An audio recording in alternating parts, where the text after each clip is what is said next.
Magandang hapon guys. Ipiplex ko lang sa inyo yung aking mga car wash. Ito guys yung car wash na 5 piso coin operated car wash guys. Mayroon pa tayo nitong isa na nakatambay dito. Yan o. Nakabalot ngayon dyan guys. Car wash pa po yan.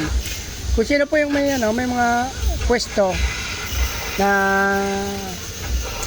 pwede, ako nang bala sa car wash sa mga gamit. Bakante pa ako siya dito guys. Kung sino willing magpakabit ng car wash, 60-40 tayo guys. Sa inyo yung 60, sa akin yung 40 guys. Ako bala sa makina lahat, drum, naka car wash machine, pati control. So 5 piso coin operated car wash lang siya guys. Ang gagawin nyo lang bali kakargahan nyo lang ng tubig yung drum. Yun. Self car wash naman ito. So kung sino mag car wash silang maghuhugas na sarili nilang motor. So 5 piso car wash, hulugan na ng 5 piso. So mayroon pa akong isa nito kung sinong willing magpakabit. 60-40, 60 sa inyo guys, 40 sa akin. 60-40 tayo. Ayun, malinaw na usapan. Since sa inyo naman yung pwesto, sa akin yung makina. So may inaala naman to sa kuryente guys. Baka hindi to makaubos ng 200-300 sa pagkumita sa ng 3,000. Ganda to guys. Kung sinong gustong magdagdag income, sideline, yun, pwede to. Dito sa akin, tabi lang ako ng kalsada. Pero since maliit lang naman nito, dito lang to sa tabi ng kalsada guys. Mayroon pa kasi akong isang bakante nito. So paki-message nyo lang ako guys kung sinong gusto kung willing kayo na maglagyan kayo ng car wash. Sa akin ay mga gamit, car wash, drum, saka hose. So ang gagawin nyo lang guys, pupunuin nyo lang yung drum na ilalagay ko, tubig, tapos yung driver na mismo ng motor at may-ari ang magkakarwas ng motor nila. Self car wash ito guys. Ito ipapakita ko sa inyo yung control niya. May control naman to.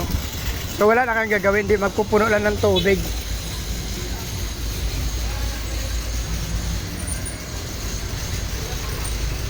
Hoy, sabi ka! Bumalik ka! Ay, tumatara motor. Pasaway nagbabay ka ha. So yun guys, mayroon pa kasi akong bakante nito guys. Mayroon pa tayong isang bakante. So nakatambay lang to dito guys to. Ay ito guys, car wash pa kasi to. So inanapan ito. Yan. So pag kinapit sa inyo, magiging ganyan siya. Yan.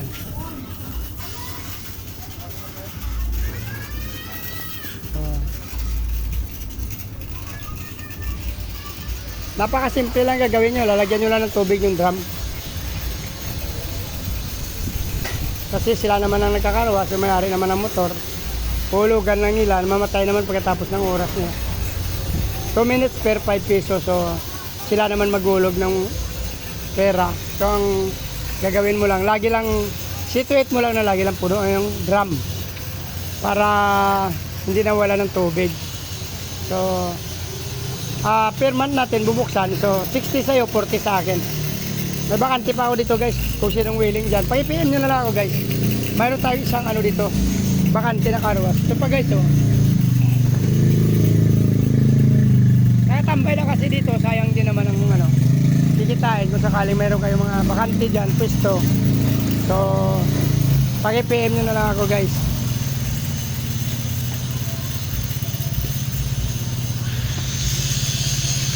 Dito sa akin kasi sa tapat lang to ng bahay ko rin. Dito lang sa ibaba ito, tabi ng kalsada. Yan. So pwede lang basta may pwesto kayo at bakante. Basta hindi lang masyado nakastorbo sa mga, siyempre sa mga dumadaan. Okay naman. Dito tulad dito kasi. Ito yung papasok sa amin. So kalsada lang ito sa akin. So yun lang guys, pag-PM nyo lang ako pag meron pa akong isang bakante dito. Kung willing kayo na may pwesto naman, lalagyan natin kayo. Oh, 60-40, 60 sa inyo, 40 sa akin. So, dito na lang guys. So, kung nagustuhan nyo yung video na to guys, pag-PM nyo, lalagyan ko kayo ng car wash. Maraming salamat guys. Magandang hapon.